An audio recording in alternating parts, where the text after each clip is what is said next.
अस्सलाम वालेकुम, मैं हूं शाहिद हुसैन। उम्मीद करता हूं आप सब खैरियत से होंगे। मेरे यूट्यूब चैनल, फेसबुक पेज और टिकटॉक अकाउंट देख रहे हैं। इस वीडियो में हमने बात करनी है कि मुख्तलिफ इदारों की तरफ से, मुख्तलिफ प्राइवेट लोगों की तरफ से मुल्क भर के मासूम और निहत्थे लोगों को बेवकूफ़ बनाकर न सिर्फ उनको लूटा जा रहा है, बल्कि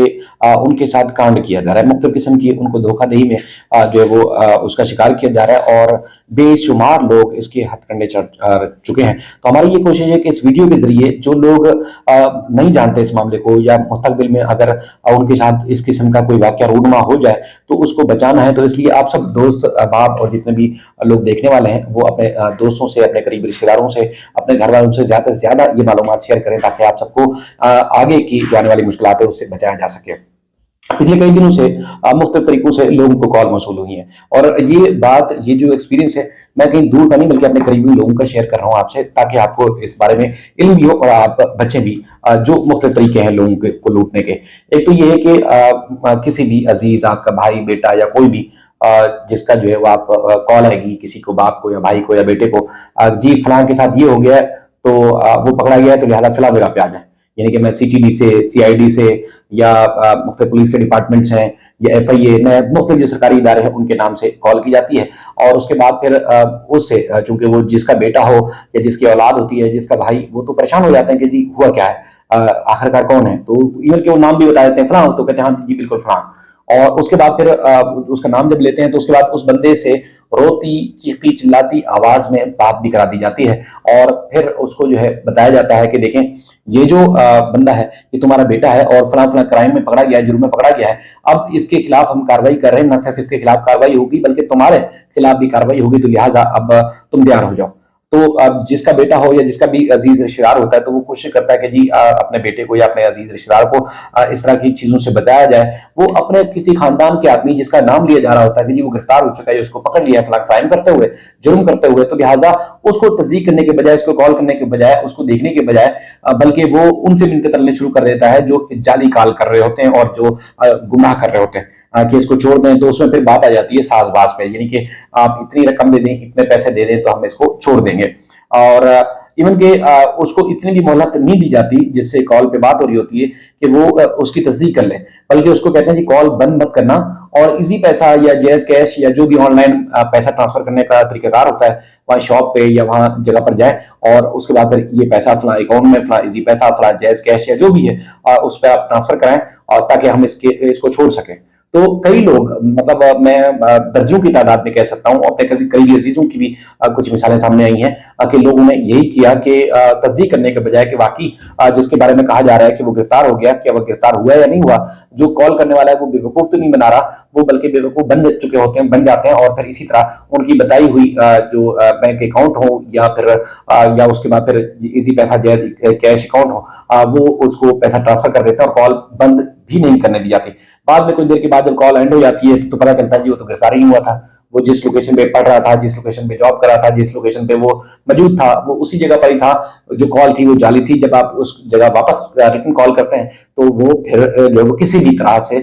उसको आप नहीं पकड़ पाते, और इसी तरह की जो जाली कॉल है या जालसाजी है, उस हवाले से पाकिस्तान के मुख्तलिफ जो इदारे हैं, चाहे एफआईए है, नैब है, या फिर पुलिस और दीगर तरीकों से, वो सोशल मीडिया के प्लेटफॉर्म से भी और मुख्तलिफ तरीकों से आवाम को आगाह कर चुके हैं कि अगर कोई कॉल आती है तो वो मखसूस नंबर्स या मखसूस तरीकेकार से आती है। इस तरह जालसाजों की कॉलों के पीछे मत भागा करें, और अपनी रकम, अपनी जमा पूंजी या अपने जो भी कीमती चीजें हैं उस पर आप जाहिर ना करें।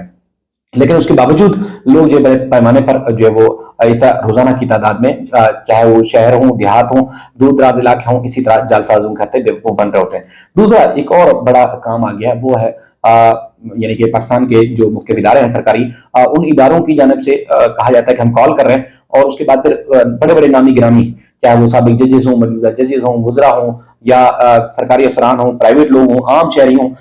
आम बच्चे हों, आम लोग हों, हर पाकिस्तानी के साथ, तकरीबन हर दूसरे के साथ इस तरह के वाकयात सामने आ रहे हैं कि उनका व्हाट्सएप या सोशल आईडीज जो है उनको हैक कर लिया जाता है। हमारे करीबी दोस्तों के साथ भी इसी तरह ही हुआ, और तो इसी वजह से मैंने सोचा कि दोनों तीनों वाकयात चूंकि बड़ी तेजी से फैल रहे हैं और तेजी से आगे बढ़ रहे हैं, तो लोगों को बचाना कैसे है, तो इसलिए हम सोशल मीडिया के जरिए वीडियो बनाते हैं, ताकि आप सबकी जिम्मेदारी होगी कि आप इस वीडियो को आगे तक पहुंचाएं, और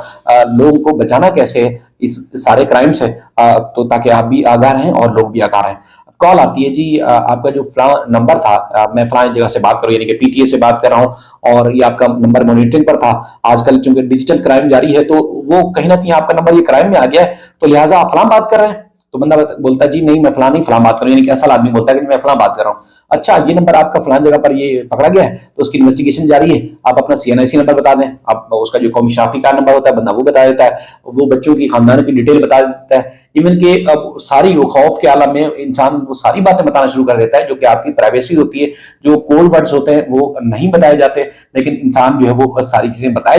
जाता है। इवन के वो जब कॉल की जाती है तो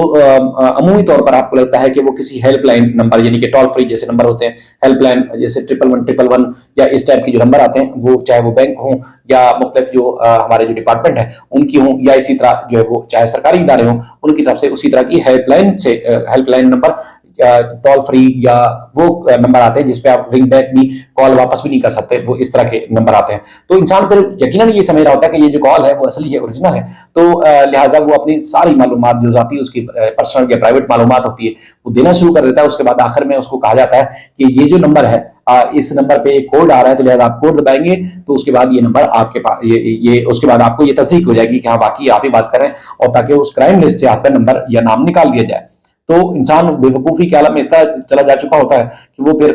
उनकी जो बताया हुआ कोड होता है उसके ऊपर जब वो क्लिक करता है या दबाता है वो बटन, तो उसके बाद फिर उसका व्हाट्सएप या सोशल आईडी जो है वो हैक हो जाती है, और उसके बाद उसी आईडी से फिर वो जो वो कॉन्टैक्ट लिस्ट में जितने भी नंबर होते हैं वो सारे उसी हैकर के पास चले जाते हैं, और उसके बाद फिर वो जो है वो कॉल्स करना शुरू कर देता है, और फिर उन लोगों से न सिर्फ पैसे बल्कि अपने सबसे ज्यादा जो टारगेट किया जाता है करीबी लोगों को, उनसे पैसे ही मंगवाता है, उनसे जायज नाजायज कामों का मुतालबा भी करता है, और फिर इंसान जो है जिसका मोबाइल नंबर होता है या व्हाट्सएप होता है वो हाथ मलता रह जाता है। तो इसलिए जो मखसूस कोड होता है, जैसे आपको बताया जाएगा जी 9 नंबर दबाएं, आपको बताया जाएगा 6 नंबर आ रहा है, 6 नंबर के बटन को प्रेस कर दें, आप 4 नंबर प्रेस कर दें, तो आपने ना तो पहली बात तो यह है कि कॉल कोई आम पीटीए से या कोई भी सरकारी इदारा इस तरह करता नहीं है कि वो आपको मालूमात पूछना शुरू कर दे और उसके बाद फिर आप मालूमात जो है बराह रास्त बताना शुरू कर दें। जब तक किसी को किसी से कोई कॉल या इंफॉर्मेशन नहीं होती तब तक कोई मालूमात करता ही नहीं है। यानी कि अगर मुझे जरूरत है बैंक में फोन करने की तो बैंक में मैं बैंक के टोल फ्री या उनके जो हेल्पलाइन है उस पर कॉल करूंगा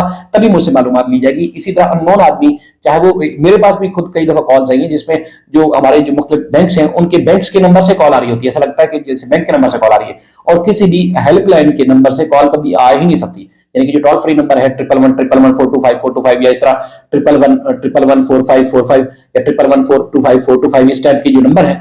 इन नंबरों से कभी कॉल किसी को भी नहीं जाती, किसी को भी नहीं जाती, कभी भी नहीं जाती। तो वो फिर नॉर्मल नंबर से अगर किसी भी वजह से कोई क्यूरी होती है या कोई रिक्वायरमेंट होती है तो उसमें नंबर से कॉल जाती है, वो भी पूरी तस्दीक के साथ। इस तरह उनकी भी ट्रेनिंग होती है जो कॉल सेंटर में होते हैं, वो भी नहीं करते। तो लिहाजा इसलिए आपको इन सारी चीजों से बचना है कि कोई भी हेल्पलाइन खासतौर पर जिसमें इंसान ये समझ जाता है ये नंबर जो आ रहा है टोल फ्री नंबर आ रहा है, इतना बड़ा नंबर है, वाकई सरकारी नंबर होगा या फिर वाकई ये किसी बैंक का या किसी इदारे का नंबर होगा, तो इसलिए इंसान फिर वो सारी मालूमात देना शुरू कर देता है। वो आज इस वक्त जब मैं वीडियो रिकॉर्ड कर रहा हूँ आपको बवसूख तरीके से बता रहा हूं कि ये नंबर फेक होते हैं, जाली होते हैं। ये डिजिटल चूंकि जमाना है तो उस तरह ये जालसाजों की जानिब से क्रिएट किए जाते हैं। कभी भी बैंकों से, कभी भी सरकारी नंबर से या कभी भी किसी तरह के इस तरह के नंबरों से कॉल किसी प्राइवेट आदमी को या किसी को भी नहीं जाती जिससे आप उनको मालूमात दें और फिर उसके बाद ना सिर्फ वो आपसे पैसे मांगे बल्कि आपसे वो जायज नाजायज इस तरह के कई काम जो है मनवा लेते हैं। तो लिहाजा इन सारी चीजों से आपको बचना है और आपने कभी भी किसी को जाती मालूमात नहीं देनी। और खासतौर पर जजेस और कई ऐसे दोस्तों का मैं जानता हूं जिनके इसी तरह इंफॉर्मेशन देते क्योंकि उनकी ट्रेनिंग इस तरह होती है, वो गुफ्तगू आपसे इस तरह करते हैं, उनका लबोलेजा ऐसा होता है कि हाँ बाकी वो ट्रेंड आदमी है, किसी कॉल सेंटर से ही बात कर रहा है, तो वो कॉल सेंटर या किसी भी सरकारी दफ्तर से बात नहीं कर रहा होता बल्कि वो जालसाज होता है। तो इसलिए किसी भी जालसाज को आपने जवाब नहीं देना बल्कि उसकी कॉल कट कर दें। आप कॉल रिंग बैक भी करेंगे तो यकीनन वो कभी भी उस नंबर पे कॉल जाती नहीं है। तो इसी वजह से एजेंसीज पाकिस्तान की जो मुख्तलिफ सिक्योरिटीज के इदारे हैं और खासतौर पर जांच से पड़ताल करने वाले इदारे हैं वो इस मामले में उनकी नजरें भी होती हैं, वो कोशिश भी कर रहे होते हैं कि इस तरह के कांड में मुलविस जो मुल्ज़िमान हैं उनके खिलाफ कार्रवाई भी की जाए, और कार्रवाई की भी जाती है, लेकिन उसके बावजूद जालसाज जो है वो बाज नहीं आते, आप सबको इसी तरह नुकसान पहुंचाते रहते हैं। तो आप सबने इस तरह की चीजों से बचना है। अपना बेहद ख्याल रखिएगा, वीडियो को ज्यादा से ज्यादा लोगों तक पहुंचाएं।